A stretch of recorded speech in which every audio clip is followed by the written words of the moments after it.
That Joke Isn't Funny Anymore. Available on Amazon and everywhere.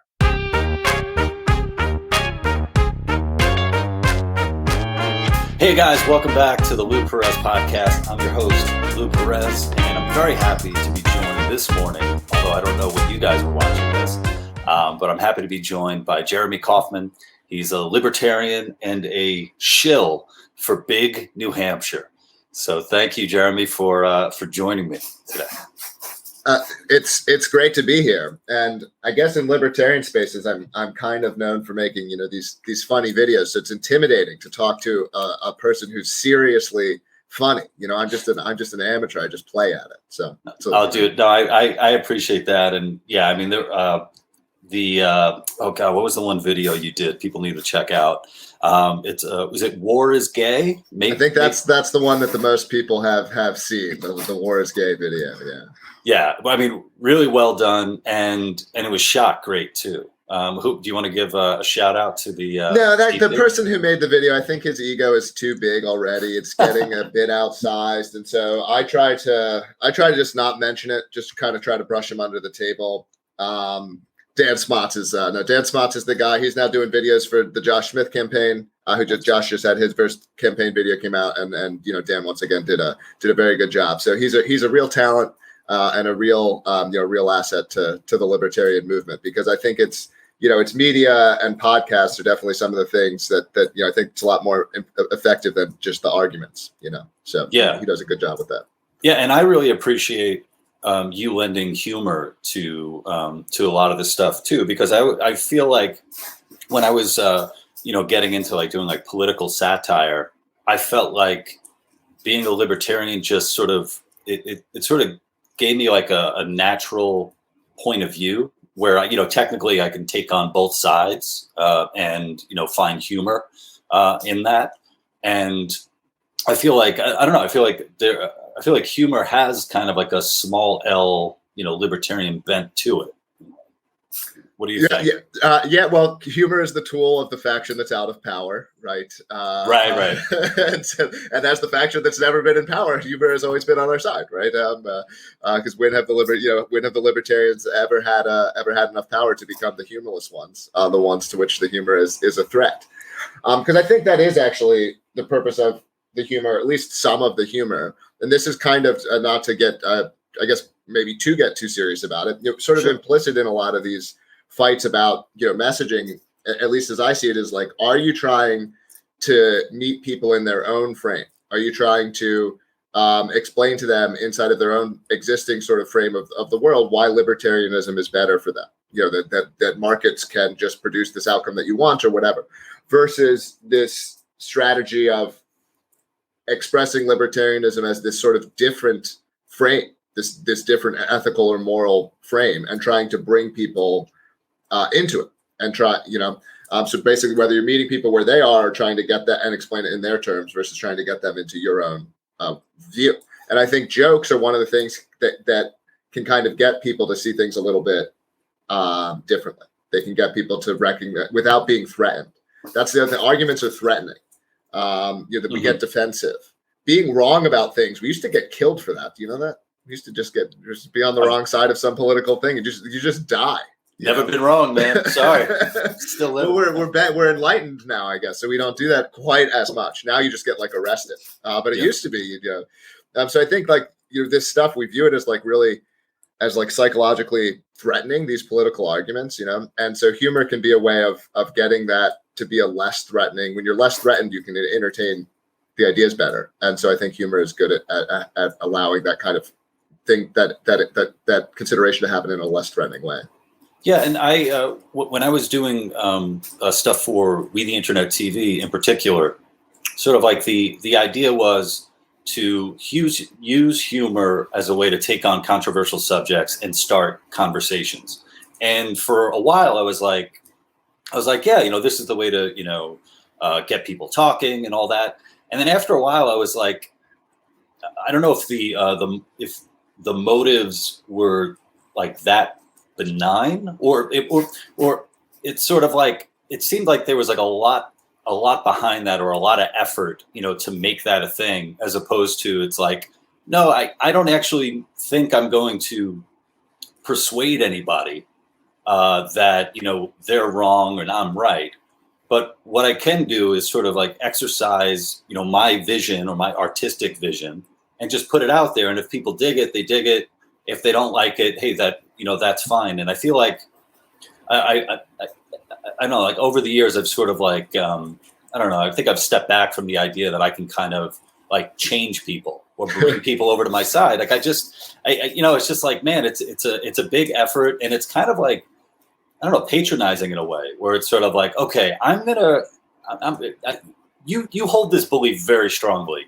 I'm going to change that right now, and it's like, I don't know if I'm necessarily that good at it. Maybe we're just not that good at it, No, you're probably better at it than most people, because I think what you just said is the only way it ever can actually happen, which is, you're just you're putting something out there. If people like it, they'll pick it up. But it is always interesting how much people feel that, they can change others. You meet some people who really think, well, what would change your mind? Their answer tends to be very little, right? The what argument would make you be a communist or be a socialist or whatever. And I mean, I do admit to being, of course, I think every cynic thinks they're a realist, but I would probably be described as a cynic, in this area myself, in terms of how feasible your sort of genuine persuasion is. And part of it is, I used to be the guy I was talking about, the guy meeting people where they are, trying to explain to them how libertarianism would just do it better. And it's part of what made me adopt some of the beliefs that I have, now, because I came from the left. I grew up in a left progressive circle, and I worked in tech, and that's just the atmosphere. And a lot of these people will have these professed values about, caring about the environment or caring about the underprivileged or whatever. And if you talk to them about, well, hey, markets could solve that problem for you better, free, voluntary, and they're not interested. They're not interested, right? And so it makes me, I think a lot of times people are, what actually motivates them and what actually drives them to prefer or express certain political preferences aren't even the stated reasons. There's sort of deeper underlying motivations there. Yeah. At PorcFest this year, you had a debate. I wasn't able to watch it live, but you took on a friend of mine. He might be a mutual friend, Matt Kibbe. And what was the proposition? Was it's easier to make somebody a homosexual than to make them libertarian? That's right. Right? It's easier to turn someone gay than to turn someone libertarian. It's a bit of a provocative framing. I'm actually not sure I buy it all the way myself, but the key idea here is that a lot of this stuff, and I won the debate, by the way, and I do consider Matt a friend. He was a very fair opponent, and a tough opponent to defeat. But the argument is basically that to be recognizing that there's a big genetic component to all of these things. Quite frankly, that there's likely a big genetic component, to everything. And I think I like, and you can talk to any parent who has more than one child. They'll tell you about how their kids have different behaviors and different personalities, right? And so these differences in our personalities, they're reflected in our politics, right? Someone who is more egalitarian and inherently in their nature is going to be more in favor of redistribution than someone who is on average, and someone who is inherently less. And this applies to all kinds of things, And so you can get into these really funny arguments, right? Like when I attempt to look it up, how hereditary these things are, you'll find things like, well, right-wing authoritarianism is approximately as or more hereditary as being gay. Well, so they're both born that way, so shouldn't we be forgiving, should we be forgiving both of them? I mean, we can't. I mean, we just need to, the funny thing is it's actually made me more accepting. It's actually made me a more accepting person, actually, to realize that, hey, some of these people that's why I can't persuade, that's why I can't reason with that. And it makes more sense to kind of say, okay, well, we just have genuine, we're still human. We still both don't want murder to happen. We have plenty of overlapping values. I'm not trying to say these people are like complete aliens from me, but like there's things that we just fundamentally disagree on. And those things are deeply seated in our psyches, and they're not necessarily things that we can reason with each other on. And so, where do we go from here? To me, it's, well, we separate. You have different spaces with different rules, and let people live the way that they, want to live. But I don't see my preferences as being an absolutist. I don't want to make the whole world libertarian. I don't want to do that. Libertarianism, for those who want it, socialism and communism and social democracy for those who want that. Yeah, well, bringing up the whole nature versus nurture argument, and it's something that I've seen firsthand. I have two boys. One's 3, the other's going to be 2, and they came out of the same lady. And as far as I know, I'm the dad. I'm pretty yeah. I'm like 101% sure that they're my kids. But man, they are so fucking different. Like they're really different. Like my youngest, he's an animal. Like he is so aggressive. Like he's a slapper. He's a biter. His immediate response to any discomfort is to whine and to wrestle. And the other guy, he's a little older. He's a little bit more, he's a little bit more chill. And it's like, it's the same household. We feed them the same stuff. So it is wild to see that. And also I come from a family of 5 boys, and there it is. We're all raised in the same household, and then we're all different in these really peculiar ways. And I don't know. How do you acknowledge that, but don't go down like a fatalistic route, or maybe that's just you also acknowledge the evidence that people can change, that we're not on fixed paths, and so just it's like you have to accept both. I mean, it's like, do you want to tell everyone that they can become an NBA player? Is that helpful to society to believe, or also similarly, this one might be more offensive. Do we want to tell everyone that everyone could be the president? Everyone, no, a lot of people don't have the set of, hopefully no one would have the set of skills to be president. So yeah, look, you have to, the goal is to be optimistically realistic, I think is what you want to do. So you want to figure out, hey, what works and what doesn't. I mean, I think what we have to be comfortable with is like at least entertaining the ideas and performing, science and studying them. Part of what frustrates me so much is like, because like, look, I have a science background, but I'm not, and I've nerded out on this stuff, but I don't claim to be the world's foremost expert. Do your own research on this stuff. Don't just believe what I'm here, saying or representing. But some of this stuff has become so tabooed that you can't even like talk about it. And I think that's very frustrating to me, because I have that impulse where, hey, we should be able to talk about anything. We should at least be able to, kind of discuss this. And so, and I think that is changing. I think that it has been changing in the last several years. But I just think it's really important, because to me, I want to achieve things. I want to win. I want to succeed in the real world. That starts by understanding reality. If I don't understand reality, like how can I win? How can I succeed? And so to me, it's like, well, I want to find the truth wherever it is. If it takes me to an uncomfortable place, so it takes me to an uncomfortable place. But I just want to know if it's true or not. And so and I think this stuff is for people who want to, for people who feel that way. I think these ideas are important and are worth entertaining. Yeah, and I think one of the great things about like social media and the technology that we have is that we are able to have those kinds of conversations more easily. But I think a lot of times, if they're being done online, like say for example in like a Twitter thread, then there's only like so much you could do with that, like sort of a surface level conversation, as opposed to like actually sitting down and having like an hours long in-depth convo in good faith. So it's sort of like it's like the best of times and the worst of times in a way. I don't know. I mean, maybe that's why I bring that up, because you get in trouble, Jeremy. and Well, social media is different, right? Like a lot of, again, if you can bring things into that space where it's intellectual and we're taking that step back and we're having this, then that's a safe place. One, a lot of people can't get there ever, aren't even capable of doing that in the first place. And even if they are, social media, the incentives are, it's the opposite. We are not in, for the most part, you can find pockets. Social media is kind of like a tit for tat game, but for the most part, it's conflict. And when we're in conflict and fighting space, you got to play by the rules of the game. You can't get in the boxing ring and start arguing with someone. You gotta punch them. Those are the rules. That's how you succeed in that domain. And so a lot of social media is tribal warfare. It's people, at least political social media. It's people forming up into these sort of tribes or groups, and if anything, getting a lot of them are like getting ginned up and looking for a conflict, and wanting to bash heads, or in this case, smash their words against each other, smash their memes against each other. And there is this middle that is at times undecided and can be moved by these conflicts, but a lot of it's existing tribes who are looking to run and smash and fight, and that's the game. And so it's just there's some people who use social media to have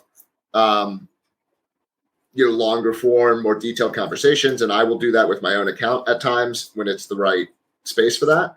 But this idea that you can succeed by doing that, I think that's of course just ludicrous. That's just not what the game is for 90% of it. Yeah, and I think recognizing it as a game is really important. And ultimately, I mean, as fucked up as social media might get, it is much better than people meeting in the streets and having fist fights or shootouts. I mean, in a way, I feel like it's if I had to fight every single person I've ever had an argument with on Twitter, I mean, I would be busted open. I don't think my brain obviously wouldn't work. I'd have so many. I mean, and the streets would be littered with corpses of those who came against me. Totally. I mean, I think social media is great. Like, I'm very net positive on social media, despite it having downsides. I think it's like the upside. You look at all kinds of things. I mean, partially I think it's that it's new, and so we haven't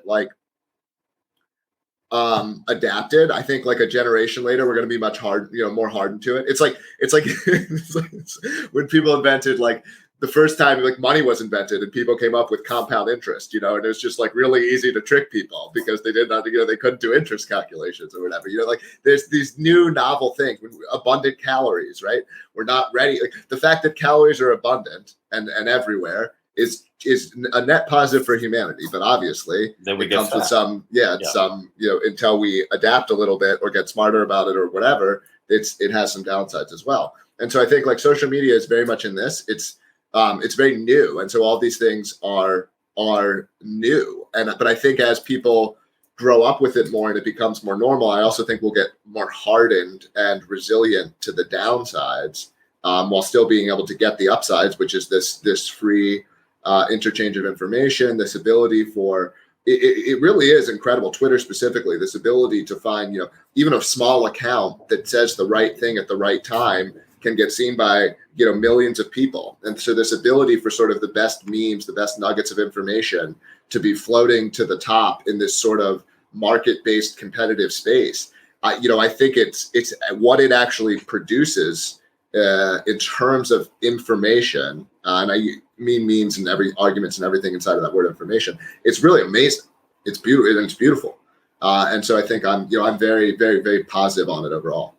Yeah, I've become really excited for Twitter, or X. I mean, I don't know anybody who's calling it X, but it'll still be Twitter in my heart. I was getting really excited about it. I guess when Musk took over, and obviously there's some bumps in the road and all that, but just seeing the amount of engagement, and I was like, man, is it possible for me to get sort of what Facebook was for me 10 years ago, where it's sort of this is the place where I log in the morning, I'm there throughout the day. Before I go to bed, I check it. I'm putting videos up. I'm having conversations, long form conversations and all that, this one-stop shop. And I really hope that, Twitter can become that. I guess the one thing that I'm concerned about, I think it's something that you've highlighted too, is this idea of freedom of speech, not freedom of reach, which, I guess, there's a marketing component to it. Oh, that sounds good because it rhymes, but it's no, that sucks. How can you even say that you have freedom of speech if you're not going to be able to reach people with it? Yeah, right. Yeah. So it's definitely a concern. I mean, what they're trying to do, they want to have but every business wants to have two bites at the apple, or as many bites at the apple as you can, right? So if you're so they want to both simultaneously be in the free speech, the people who want, more freedom, they want to be regarded as free as possible. To the advertisers, they want to have different reputations to different segments, and they want to sort of behave differently, because obviously they're not any claim that they're only going to delete things that are illegal or things like that. They're clearly setting rules somewhere. So where are they going to set them? It's this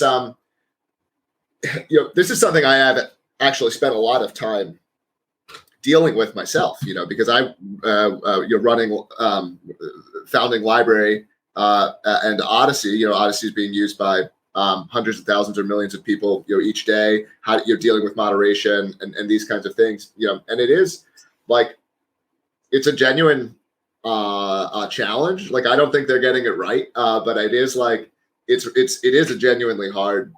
I will say it's like a genuinely hard thing. But I think what the biggest thing for me is this idea of it being like secret. I just think you can't have having a system in which like the rules are like opaque and unclear, and you can violate them, without knowing why, or just all the creating all this speculation around like, oh, is my account flagged? Is it being inhibited in various ways? And my bet actually is that 90% of the time or 80% of the time that people are speculating that nothing is happening. Right, that you go up and down in the algorithm for like sort of not finger on the scale reasons, right? That a lot of this is the genuine fluctuations. Sometimes your account reaches a certain threshold in their algorithms, it gets a bunch of discovery, you fall back below the threshold, you're not getting suggested, and that there are real like fair reasons that this is happening. But sometimes it's clearly not that, right? Sometimes it is clearly their thumb on the scales, and there's plenty of examples of this, like.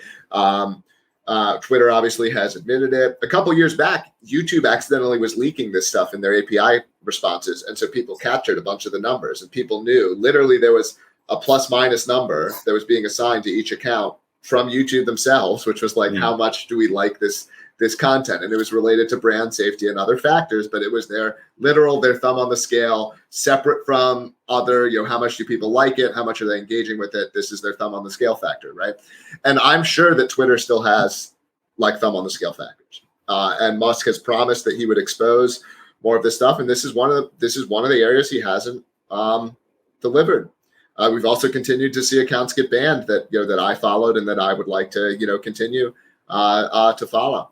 And so, but at the same time, it's still the best, right? Like there's no, there's nowhere comparable for that you can go that has policies nearly as good.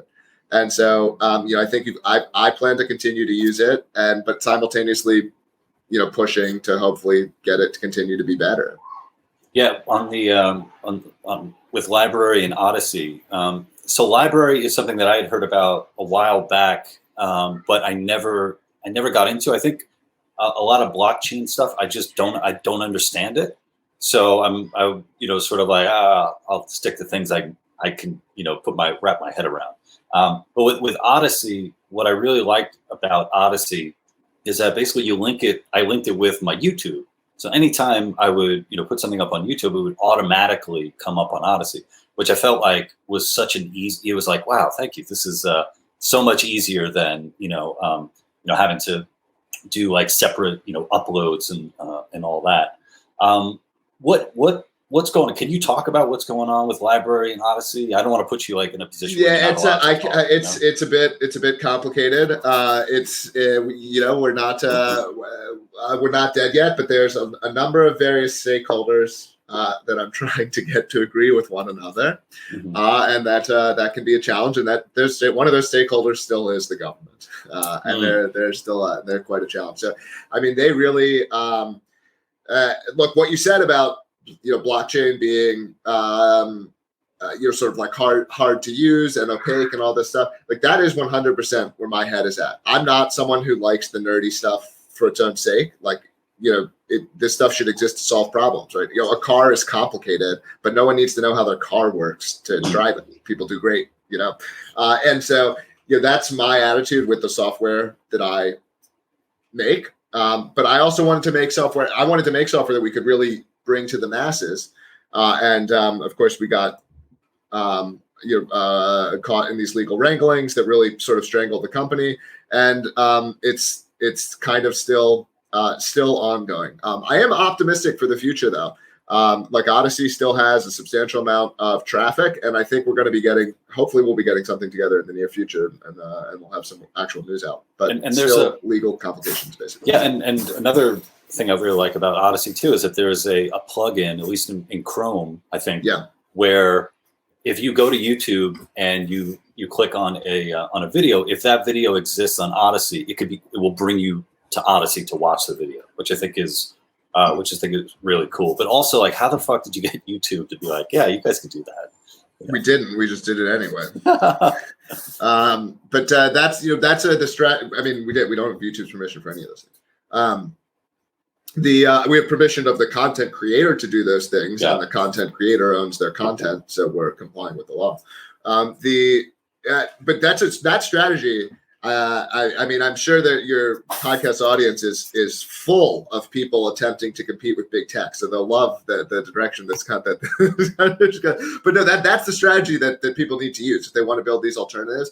Like, you can't expect people, like, whatever social media app people are addicted to, that's their dopamine hit, that's their crack cocaine, that's their coffee. Like, you can't expect people to quit smoking. It's much easier to get people to quit if you can kind of get them to, gradually change their habits. And so I think anyone who's trying to build alternatives, or people who want to use alternatives, like, you're much better off building graceful ways to go between them, as well as, like, if you're a viewer, you're set hey, I'm going to listen, because I don't like whatever, I'm going to always watch this creator on this other site, on this non-big tech site.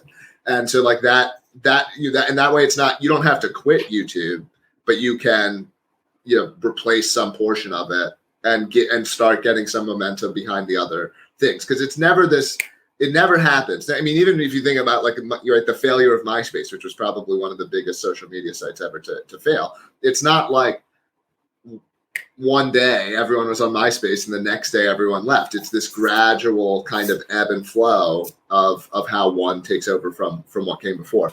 And so that's I think that's kind of the way you got to do it.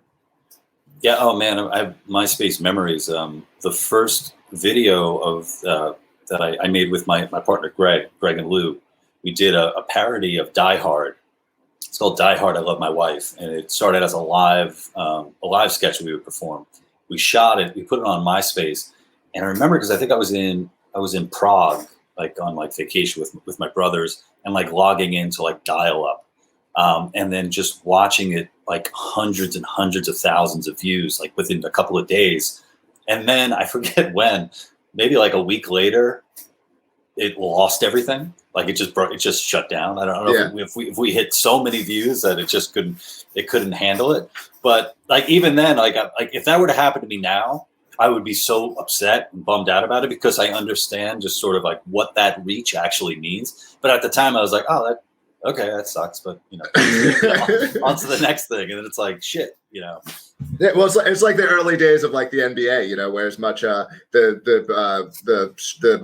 medium height, Jewish white guy could succeed back then. Now it's a much more competitive market. You'll have these stories like it's like the early days, like it was much easier to go pro. I mean, now it's what everyone wants to do. This is like the most isn't it like the most popular profession for like teenagers, like American teenagers say they want to be like YouTube stars. Like that's the new professional athlete. That's the highest like status thing that they can think of. And is that true? Have you seen that? I don't know.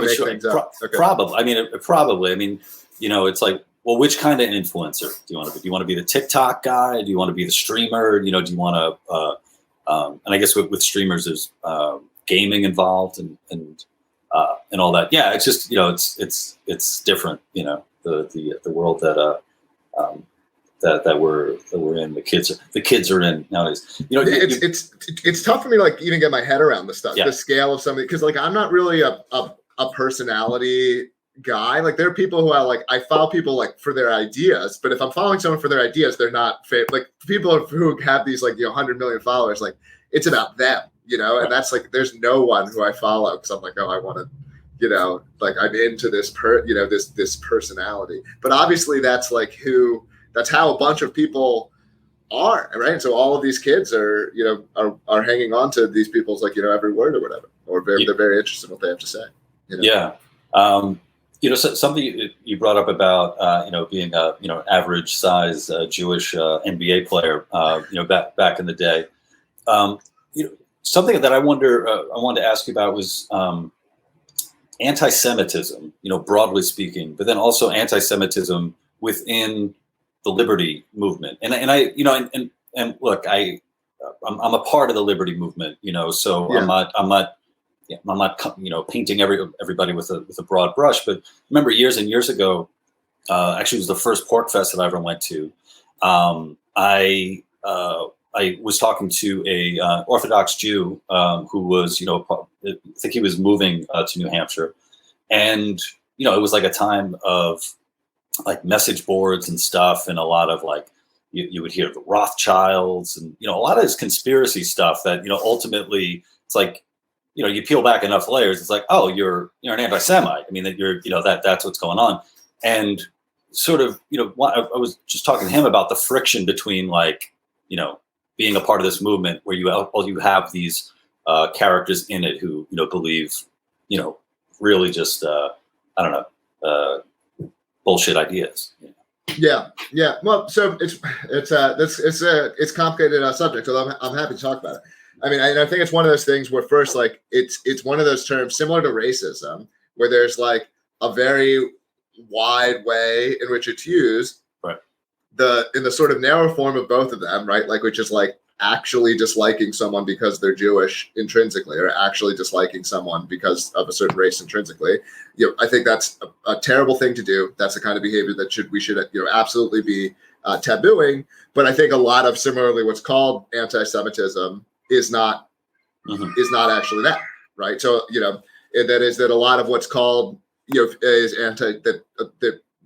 just criticism, and but it goes both ways, of course, right? So are people criticizing Israel all the time because they don't like Jews? Certainly, criticizing Israel can't be anti-Semitic, right? And of course you'll see people say that kind of thing. People attack Libertarian Party of New Hampshire as being anti-Semitic, but it's half the team is Jewish that's making the tweets, and so I see the word used a lot when it's not, when I think it's completely inaccurate, but I think there is a small portion of people that are I guess like genuinely that way, but I think it's a much smaller percent of the pool than the way that the label gets used, generally speaking. And so like I think it's better to be like, we need to be, I don't know, I don't like the idea of like sort of hunting for and policing these sort of like theoretical thought crimes or thought activities that this person harbors this sort of belief in their heart.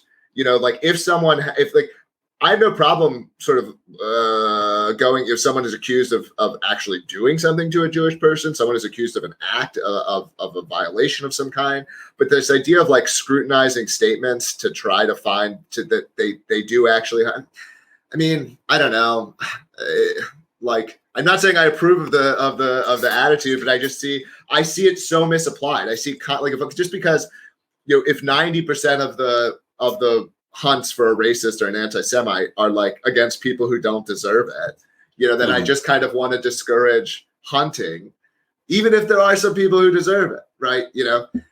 So it's that those are my kind of complicated feelings on the subject. Yeah, I feel like I've seen anti-Semite and racist thrown around so much for people who obviously are not, that when I actually come across something that is, and I'm like, oh shit, really? Like this person, like this throwback actually exists. Like this person still, like walks among them. It's very jarring. Actually to see it a real example of it. Well, my preference, and it's funny because I was going at it with some of these people on Twitter on Twitter just like a month or so ago, But I prefer, one of the things I don't like is the tabooing of like the discussion of facts, right? Like the idea that the idea that Jews have disproportionate success in, you know, media or finance or whatever, right? Like that it's somehow anti-Semitic to be pointing that out, right? I think that's ludicrous. It's true that they have disproportionate success in these fields. We should be able to talk about why that's true, or at least be just, right? And if you have some claim that it's all Jewish nepotism or whatever some of these people would say, then like let's have that out and discuss whether that, you know, that's actually borne out by the facts. I mean, I think a lot of it, you know, it's funny, and I like to troll them with this. Like a lot of it, to me, I see the same exact attitudes among the South Africans who sing, you know, "Kill the Boer," right? Which is like when you can have a class solidarity and blame another class that has disproportionate success, it's rational for the class to adopt that belief. So it's rational for a class to adopt again, I'm not saying it's moral. I'm just saying it's rational self-interest for the class to adopt the belief that the capitalists are evil and we should hang them and take their stuff. Or, you know, it's rational to adopt the belief that we need to kill the Boers and take their land. And it's rational to say, look, the Jews are running all the banks, you know, let's go get them, right? Because that's easier than competing with them, right? You know, and so, but I think when you taboo it, that actually creates more sort of an undercurrent for, you know, sort of fascist-like actions. I think you're better off just allowing this stuff to be talked about, you know, and not taboo it, which also does give the impression of this, you know, Jewish conspiracy and this Jewish, you know, powerful thing. Like if you look at say how Kanye, or who was it, Kyrie Irving, who was the basketball player that got? I think it might have been. Yeah. Yeah. I don't even know that. I don't know much about that guy, but I remember that story. And that, you know, it does seem similar. By the way, there's some words about Black people that get treated disproportionately to other words, right? But there's clearly different. There's a double standard here, and I don't think it should be anti-Semitic to point out that there's a double standard. Like, and that's even why. Like, look, I think the Holocaust was real. I think it was a very serious thing. But the idea that like Holocaust jokes are supposed to be of a different class from Civil War jokes or communism jokes or whatever, like I don't really like that either. I don't want there to be a special class. I don't want there to be special taboos and different words for different races and different classes. I want it, you know, either we can joke about all this stuff, or we can't joke about any of it. You know, like let's have a more kind of, because I don't want that. I as a Jewish person don't want there to be some different standard for me than there would be for, say, white people or whatever. Mm-hmm. I think consider myself white, but yeah. Mm-hmm. Yeah, and I think, it's like when if you have subjects you're not supposed to talk about, or then you don't have the opportunity to debunk massive amounts of shit too. You know, it's just like you're sort of by not having the conversation, you're allowing, you know, the erroneous stuff to proliferate and to, you know, to keep going out. I mean, the amount, you know, like when I've seen it, you know, I've seen it before, like they're still pushing like the protocols of the elders of Zion, like that shit was debunked like over 100 years ago, and people are still. Yeah, but it's just it's just rational for groups to adopt beliefs that benefit the group. Like, look at who is attracted to anti-fascism. Right. Look at who is attracted to the most extreme forms of communism. It's like generally the people who are like, you're the most, the biggest kinds of failures. These people who have like really lost at things, and it makes sense for them. It's more, you know, their calculation changes, and so adopting a violent ideology. And look at who likes libertarianism. Look at who likes free markets. It's smart, rational men. People who would do even better in a world in which they were, you know, given more freedom, because we're good at making choices when we're allowed to make them, right? So now, of course, I of course believe our arguments that our stuff, you know, is better and we create more prosperity and it's morally correct. I'm not saying I don't believe any of these things myself. I do, but just to apply the same analysis to our own stuff, it's like, oh, wow, the men who are good systematic thinkers and tend to have higher IQs tend to like this philosophy. Like and again, I'm not saying it's an exclusive category. Obviously, there's people that don't meet those characteristics, but it sure does seem like there's a pattern there. You know? Yeah, and I think, you know, something that I've noticed too, thanks to social media, where I'm 41 and I'll be having like a back and forth with somebody. And sometimes it's somebody who I've met, or, we've had a relationship with, like online, back and forth. And they'll be expressing their view of the world, which is very much a, zero-sum game. The system is keeping them down, all that. And, I'm talking to them and I'm like, oh man, this kid, like this poor kid, like I hope, how can I help this kid to see that, there's a lot of work that, he could be doing, to better himself, and how can I help him out? And and in my mind, I'm speaking to a young kid, and then I look and I'm like, this guy's 45. Like, holy shit. Like, this guy's older than me and speaking in such an immature way about the world. And it's like, dude, it might just be that you're a fucking loser.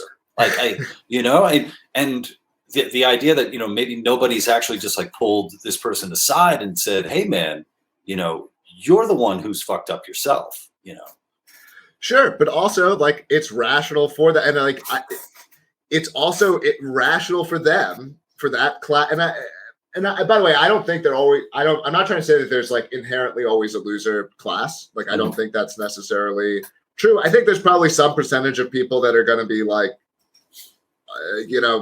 misfits or whatever, and we don't necessarily want that. But I think that's actually a relatively small percentage.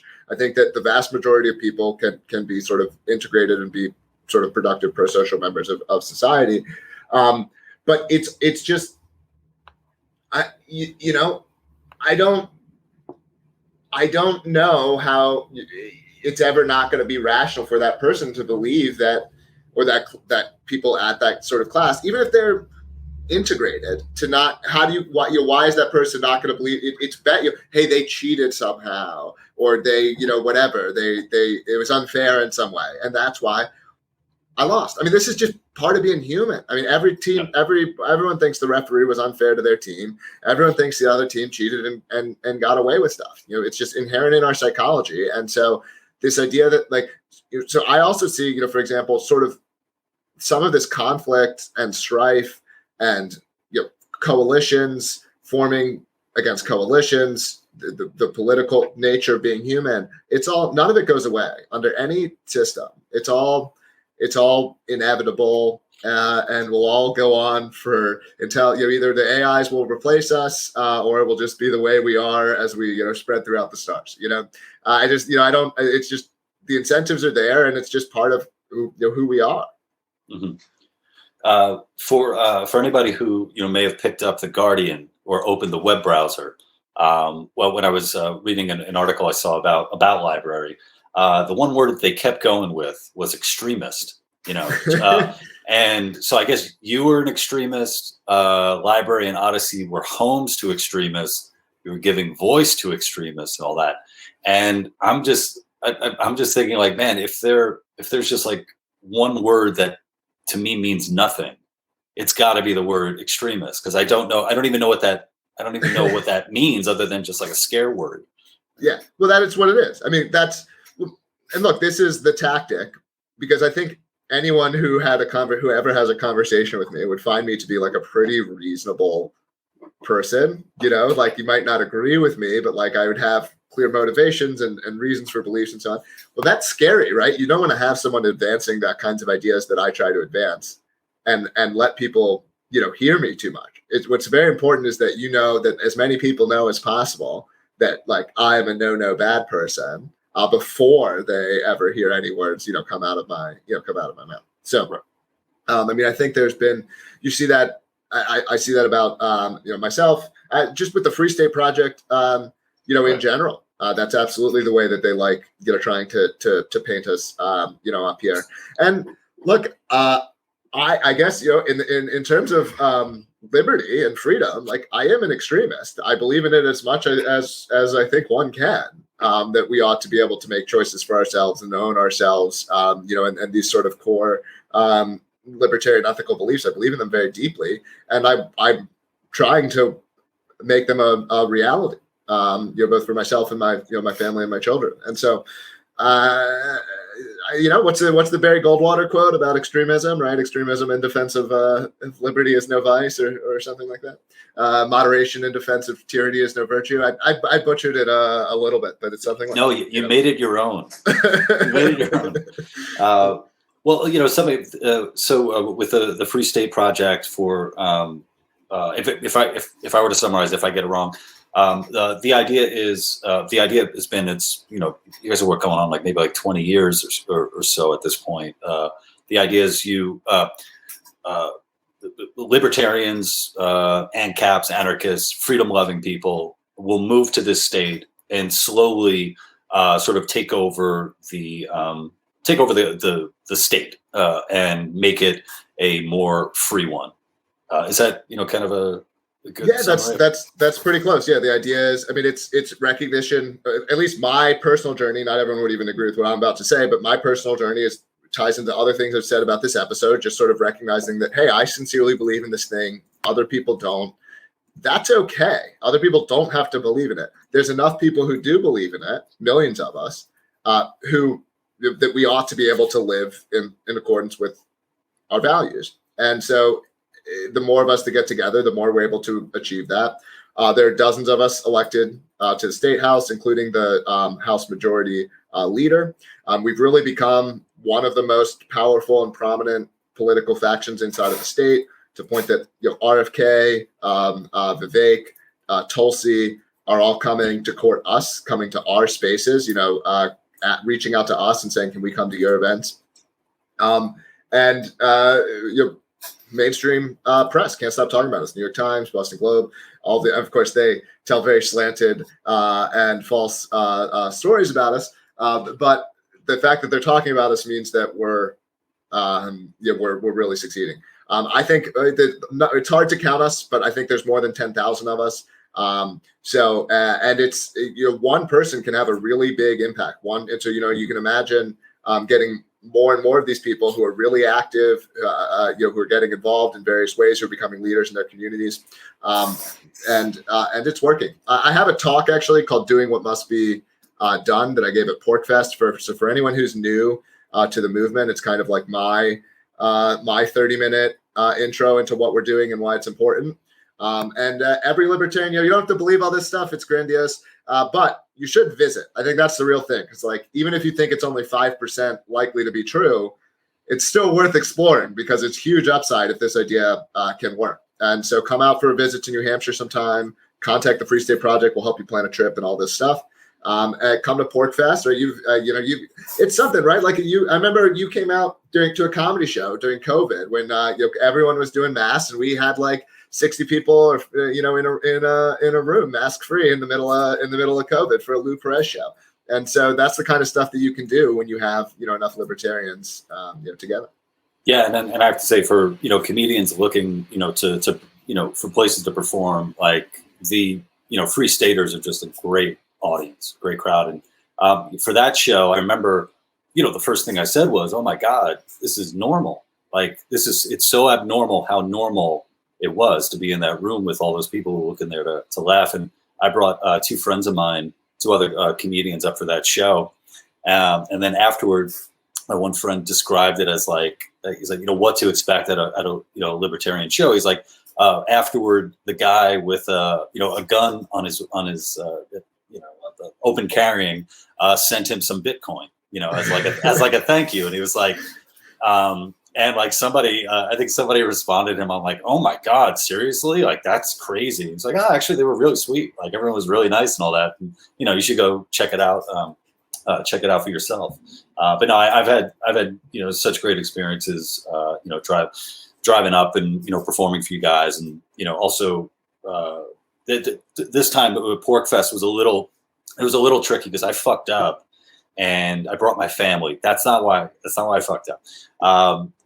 I ended up booking a hotel that I thought was much closer to the campground, and it was like a 40-minute drive, and it was like trying to figure out like coming and going with my wife and our babies and stuff.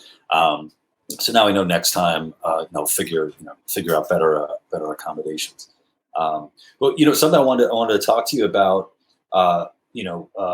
Free State Project has been alive for a while now, and something that completely came out of left field, and I don't even know if you can call it left field, maybe right field, is this guy Javier Milei in Argentina. Javier is a anarcho-capitalist, and it's looking like he might very well be the next president of Argentina, which anybody who listens to this show, they know that's where my dad is from. And the history of Argentina is one riddled with, a lot of problems, from, the left and the right and the military juntas and all this stuff. So the idea that out of everywhere in the world where a libertarian could possibly be making noise and actually making a movement, happen, that it's happening in Argentina is incredible. It is. It's a very positive thing. I'm a very insular and ignorant American. So I haven't done the deepest dive, but my impression is the real deal. He talked about selling kids. So I'm like, oh, he's a real ANCAP. If he talks about selling kids. Maybe you can talk about that a little more. He had to walk that one back. Yeah. Well, I'm just saying, if someone's even entertaining that idea, you're like, okay, that person's probably a legitimate anarcho-capitalist, right? That's a very unpopular idea. You don't go around talking about that idea unless you believe in it. Although, I do believe that if you can do something for free, you should generally be allowed to do it for money. So it's very good. I guess one question that I have, and I'm not trying to pop a bubble of excitement because it does seem very cool that this is happening, but don't they just have a revolution in one direction or the other, every 20 years or every 10 to 20 years? So it's is this just so it'll be interesting when can you hold on? Can you produce something, or will that sort of will there be a populist sort of bitterness against progress? Because that's what it is. That's what causes that left wing resentment. It doesn't matter that it's not truthful, right? If you look at again any sort of communist or infused movement where you're revolting against the moneyed or the landed classes, it's it doesn't have to be true. It just has to be in the self-interest of enough people that they adopt the belief. And it's this weird kind of thing. I'm more and more persuaded that we're not really rational. Well, we're rational creatures, but we're rational in this way that's hidden from our own rationality almost. And so people have this ability to just believe things.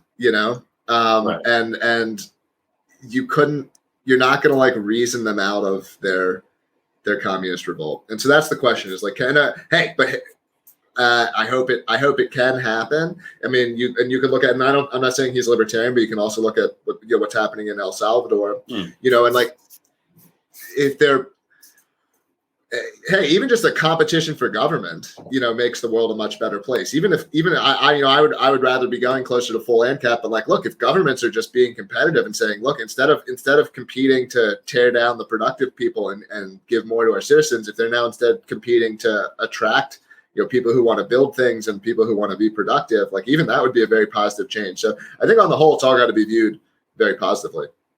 Yeah, I'm not sure if Javier Milei speaks English. I'm sure he does, in some capacity. But I'd love to see him at the next PorcFest. I think that would be that would be amazing. Because it really, that's part of why I'm excited about New Hampshire. It's crazy how all-encompassing this sort of global regime of rules is. And I'm not saying that Milei is about to change this, but just in terms of anything from intellectual property to securities law to blockchain to biotech, it's just miles of red tape and encumbrance, and a space where people really could be allowed to build things in a really free way. It exists almost nowhere in the world. And I think I think humans could, and that's the kind of libertarian I am, by the way. I'm not the doomer. I'm not the prepper. I want to go to Mars, I'm that one. And I see the government as you're not letting us go to Mars. We'd be getting to Mars faster, you know. And so that's definitely the kind of stuff that excites me. And so there being some space on Earth where like that's pro, you know, building and making things, you know, because I just think there's nowhere. And it would be so cool to see that spring up. Yeah, Instagram has been sending me a lot of prepper shit. So I'm like wondering what I've been looking at that they feel like I need to see that. And I see the people who are preppers, and I'm like, man, I don't know if starting with these people in particular. I think I'm just gonna die. Yeah, I think I'm just gonna die. Just go out like in a, I don't know, if I see the mushroom cloud, I'm just gonna walk towards it, you know. If that comes down to it. You know, it's something you were you know, we've been talking about, just sort of like the, you know, psychology about, you know, rationalizing stuff, you know, and what I find is, especially in the liberty movement, is I know that you this is very insightful. You've had arguments, you know, on Twitter with a number of you know, with a number of people in the movement, and I'm in this position where like I get along with like I think everybody kind of in the movement. So I kind of look at anytime that like you're arguing with somebody that I know, I'm like, oh, here's my two friends who are arguing, and you know, part of me is like I'm a little bitch who likes gossip, you know, so I'm like gonna sit on the outside and eat my popcorn.